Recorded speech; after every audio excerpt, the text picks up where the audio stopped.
I relocated back to my home city a few days ago and was now living in a large one-bedroom apartment. I spent the first few days unpacking and adding my personal touches to make it my home. I did not sleep in my bedroom until the fourth night because my unpacked boxes were stored there until I was able to unpack them and put everything in its place. I settled in my bed, admiring the decor, and decided to check my emails before going to sleep. However, I drifted off to sleep shortly after logging into my laptop. I'm not sure how long I had been asleep when I heard someone whisper my name. I immediately awakened and sat up in my bed.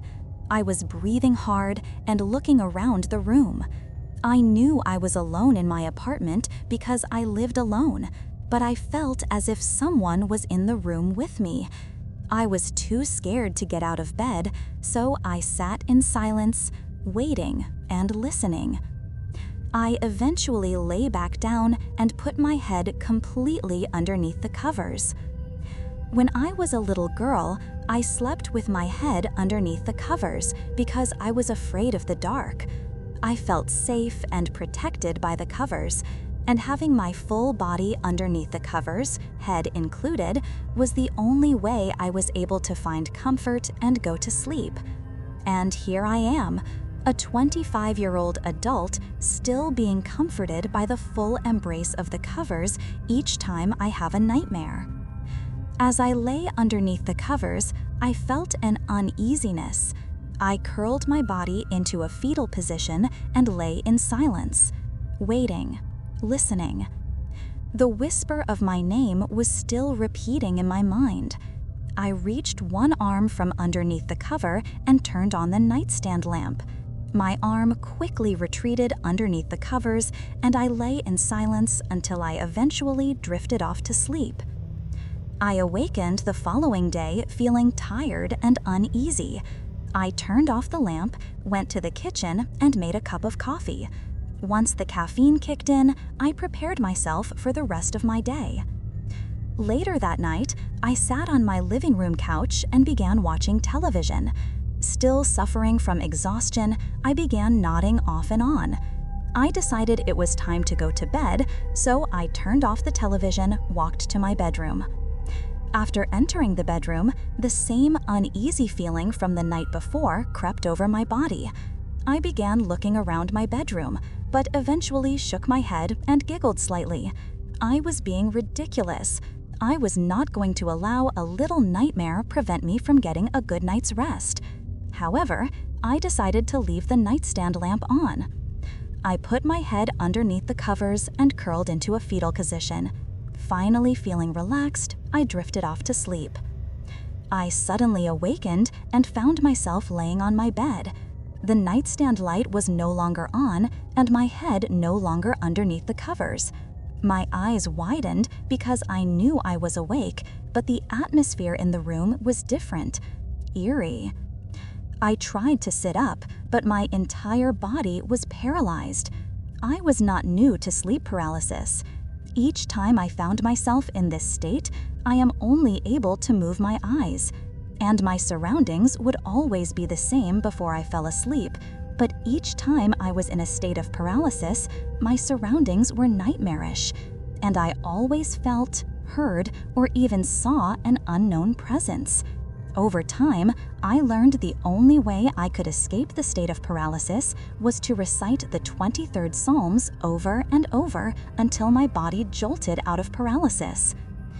Tonight, as I lay paralyzed in my dark room, that feeling of being watched came over me. Only able to move my eyes, I began scanning every inch of the room that was within my view. The room had a hazy and blurred appearance. Suddenly, my body felt heavy, as if a heavy object was laying on across my entire body, preventing me from moving. I struggled to free myself from paralysis, and my breathing became more and more shallow. The only noise in the room was the frantic beating of my heart.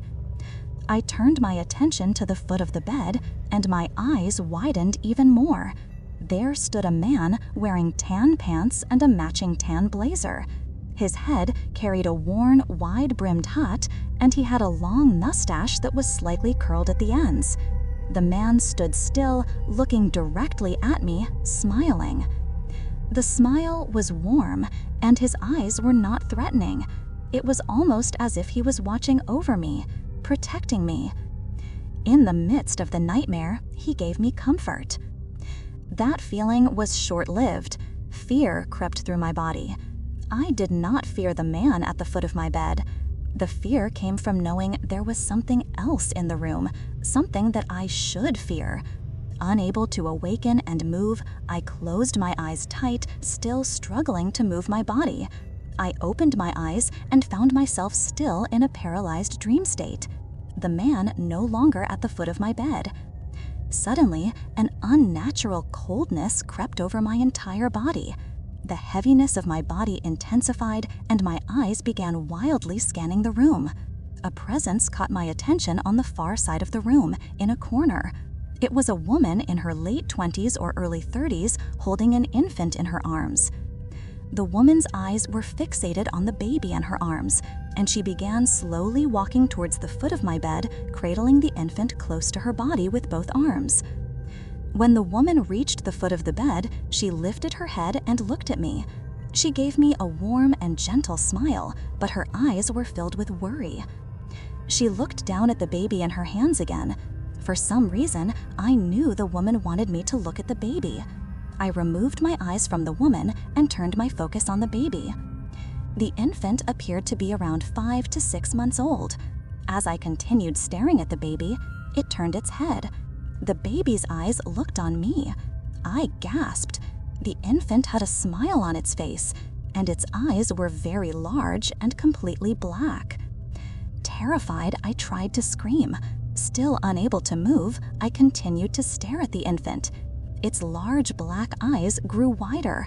I looked at the woman, and she was still looking down at the baby with a concerned look in her eyes.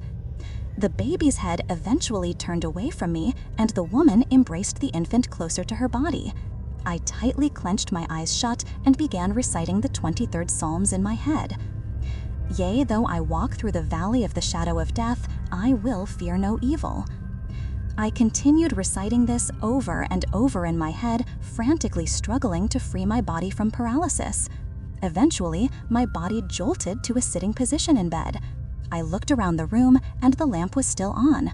The atmosphere in the room was normal. The woman and baby were gone. I quickly got out of bed and went to the living room, covers in hand. I slept on my couch for the remainder of that night. Each night following that nightmare, I would get into bed at night and found myself having recurring nightmares in a state of paralysis. I eventually stopped sleeping in my bedroom. I avoided the bedroom as much as possible during the night. I never slept in that bedroom again.